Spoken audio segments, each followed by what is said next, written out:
சொல்லுகிறது, நான் உங்களுக்கு இளைப்பாறுதல் தருவேன். இயேசுவிடத்தில் எந்த குடும்பம் முழுமையாய் அர்ப்பணித்து அவருக்காக வாழுகிறார்களோ அந்த குடும்பத்தில் தான் ஒரு சமாதானமும் ஒரு சந்தோஷமும் ஒரு மகிழ்ச்சியும் காணப்படும். அந்த குடும்பத்தில் தான் மகிழ்ச்சி, அந்த குடும்பத்தில் சமாதானம், அந்த குடும்பத்தில் தான் மேன்மை உண்டாகும். என்னோட வாழ்க்கையில் இப்படிப்பட்ட காரியத்தை நாம் பார்க்கிறோம். அவர் சொல்லுறார் பாருங்க, நான் உங்களுக்கு இளைப்பாறுதல் தருவேன்.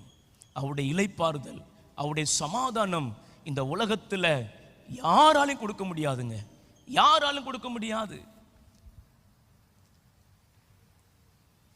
2018ஆம் ஆண்டு என்னுடைய வாழ்க்கையில் ஒரு பெரிய ஒரு போராட்டம்.